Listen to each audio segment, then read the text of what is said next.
almost morning. It's actually noon. Thank you for being here. Yesterday marked 11 months since Russia's brutal full-scale invasion of Ukraine. 11 months in which the Ukrainian people have showed Putin and the world the full force of their courage and the indomitable determination to live free. And through every single step of this horrific war, the American people have been strong and unwavering in their support, and Democrats and Republicans in Congress have stood together. The United States has worked in lockstep with our allies and partners around the world to make sure the Ukrainian people are in the strongest possible position to defend their nation, their families, and against the truly brutal aggression of Russia. I haven't seen the likes of this in a long time. The United States and Europe are fully united. This morning, I had a long conversation with our NATO allies, German Chancellor Scholz, French President Macron, Prime Minister Sunak, and the Italian Prime Minister Meloni, to continue our close coordination and our full support of Ukraine. Because you all know I've been saying this for a long time. The expectation on the part of Russia is we're going to break up. We're not going to stay united. But we are fully, thoroughly, totally united. With spring approaching, Ukrainian forces are working to defend the territory they hold and preparing for additional counteroffensives. To liberate their land, they need to be able to counter Russia's evolving tactics and strategy on the battlefield in the very near term.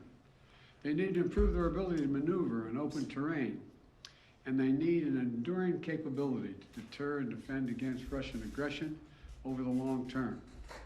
The Secretary of State and the Secretary of the military behind me they've been deeply involved in this whole effort.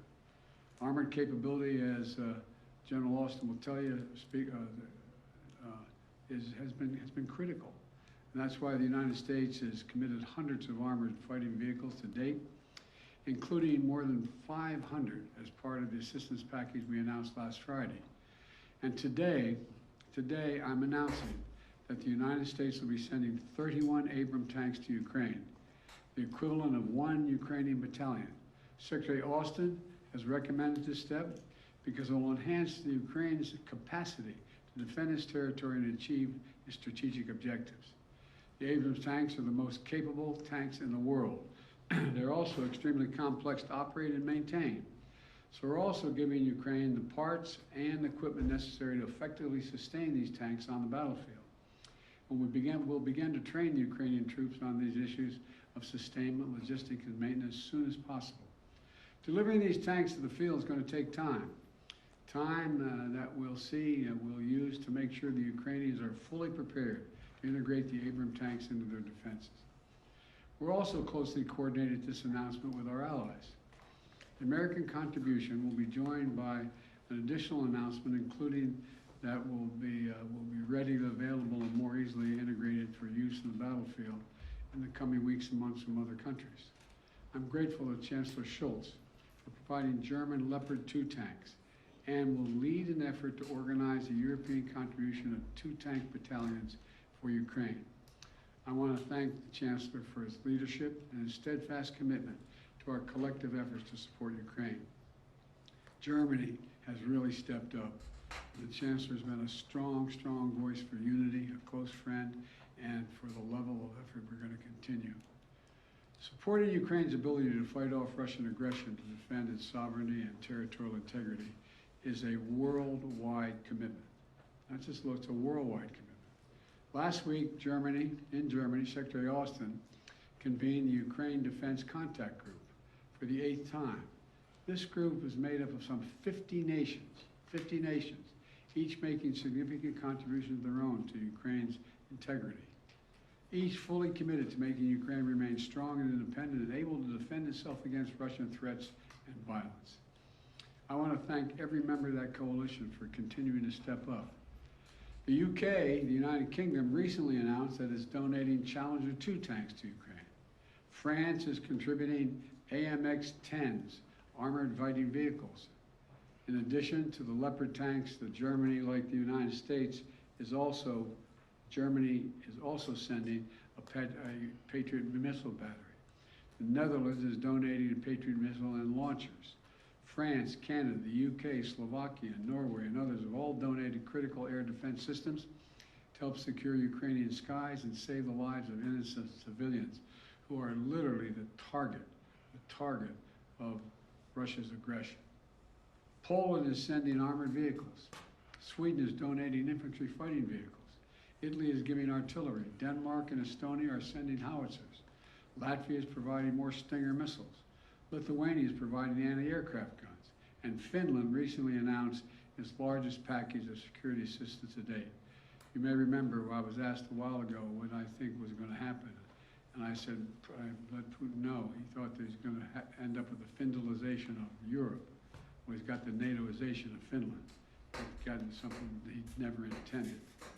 Together with our allies and partners, we've sent more than 3,000 armored vehicles, more than 8,000 artillery systems, more than 2 million rounds of artillery ammunition, and more than 50 advanced multi-launch rocket systems, anti-ship and air defense systems, all to help counter Ukraine's brutal aggression that's happening because of Russia.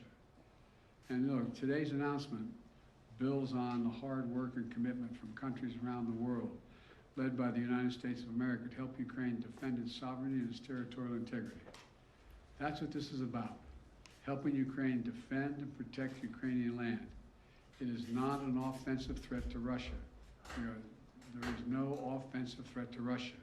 If Russian troops return to Russia, they'll be there where they belong. This war would be over today.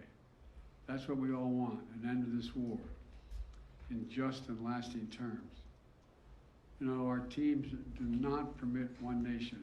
We're not going to allow one nation to steal a neighbor's territory by force. Our terms that preserve Ukraine's sovereignty and territorial integrity and honor the UN Charter. They're the terms we're working on. And you know, these are the terms we all signed up for and 143 nations voted for in the United Nations General Assembly last October. So, the United States, standing shoulder to shoulder with allies and partners, is going to continue to do all we can to support Ukraine.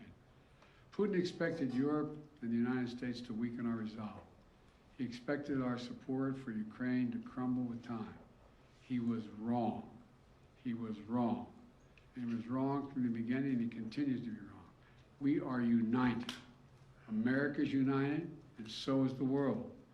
And we approach the one-year mark, as we do, of the Russian full-scale invasion of Ukraine. We remain united and determined as ever in our conviction and our cause. These tanks are further evidence of our enduring, unflagging commitment to Ukraine and our confidence in the skill of the Ukrainian forces. As I told President Zelensky when he was here, and today's his birthday, by the way, in December, we're with you for as long as it takes, Mr. President. Ukrainians are fighting an age-old battle against aggression and domination. It's a battle Americans have fought proudly, time and again. And it's a battle we're going to make sure the Ukrainians are well equipped to fight as well. This is about freedom. Freedom for Ukraine. Freedom everywhere. It's about the kind of world we want to live in, the world we want to leave to our children.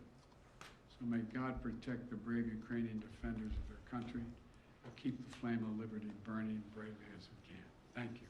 Mr. President, why are you taking this decision now? Did Germany force you to change your mind on sending tanks? Germany didn't force me to change your mind. We wanted to make sure we were all together. That's what we're going to do all along.